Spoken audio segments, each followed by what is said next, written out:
Put your hands up, put your hands up. And around we go, around we go. Yo, the name is Q from Queens, getting money any means, getting cream, so me and Hakeem could green with the.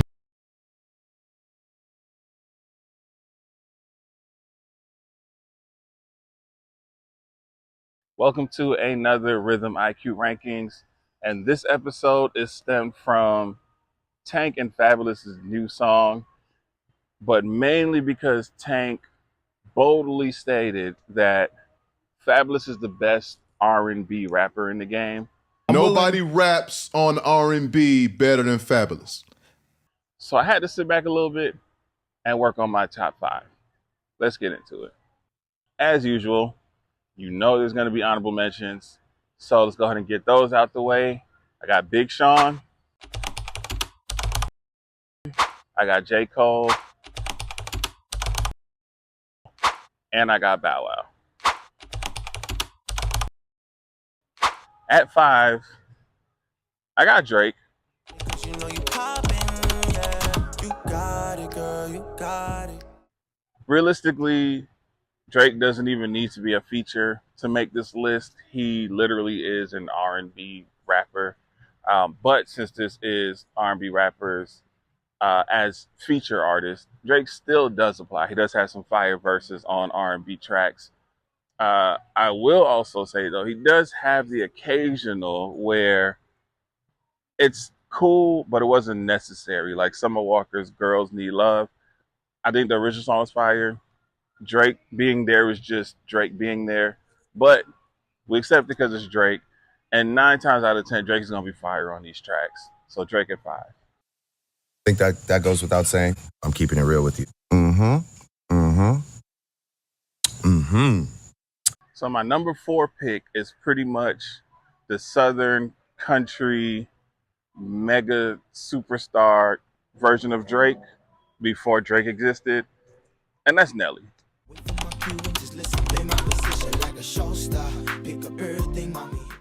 Before Drake popped into the picture as the R&B rapper, it was Nelly. Nelly literally could balance as the R&B. I'm not saying he's a great singer, but he had R&B vibes. Look at Dilemma. And he could be the rapper where an artist will bring him in and he has a fire verse to go with the R&B track. And while Nelly was a pioneer of sorts of the rapper R&B collision, let's call it that, I'm not going to act like he was the first because, of course, Missy and Lauryn Hill was doing it long before he started. But still pioneered it, at least in the male spectrum. There wasn't as many male artists doing that blend, especially in that time that he claims was the toughest era in hip hop. But got to give Nelly his respect.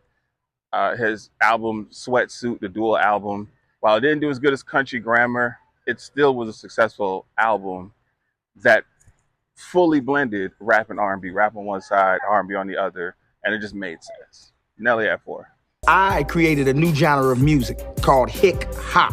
Get it? Hick hop. My number 3 has, in my opinion, been unjustly shunned away, partially because of his own antics or emotions or whatever, but I got Wale.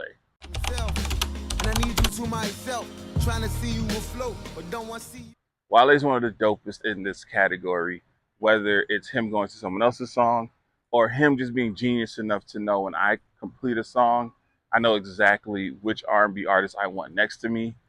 For example, there's The Matrimony with Usher, there's Lotus Flower Bomb with Miguel, there's Bad with Tiara Thomas, In My Bed was Rotimi's song, but he brought Wale over and it worked. And that list, it can just keep going on and on. You can go and look through Wale's discography to see what's what. We know when it comes to blending hip hop and R&B, Wale's always one of the dopest to do it. We just gotta open our arms and let him back in the game so he can continue blessing us with dope tracks. I'm a young man. I'm just talking about life. Girls are in my life. So now we've reached the point in the video where it's kind of obvious who 1 and 2 is going to be. It's just a matter of who gets 1, who gets 2. And to kill all the suspense now, I got Ja Rule at 2.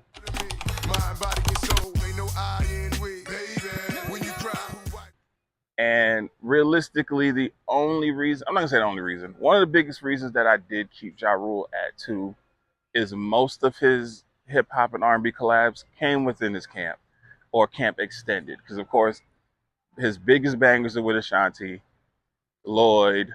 Then, he extended a little bit. He got the tracks with Lil Mo. He got Mary J. He got Case.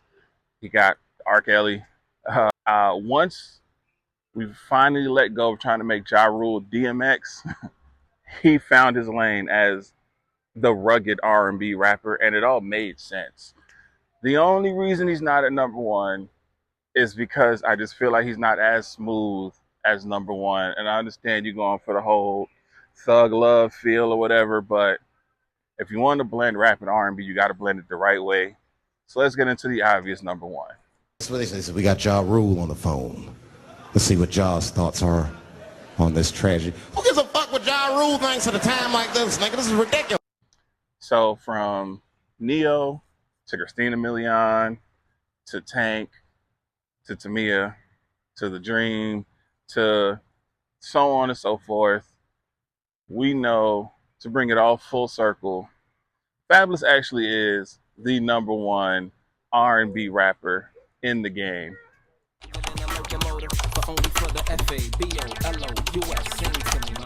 Fab's been that since he jumped out the gate with everything, because his real introduction to it was Superwoman with Lil Mo. And since then, he's never looked back. He's never let up on that spot. His smooth tone, his lyrical flexibility, Fab has just always been that dude where I'm sure 90% of R&B artists, if they need a rapper on the verse, they're going to look for Fab. And the other 10% is going to go, can we afford Drake? Probably not. And they're still going to go get Fab. So, Fabolous at number 1. Of course, this is all stemming from his new track with Tank. Go stream it up.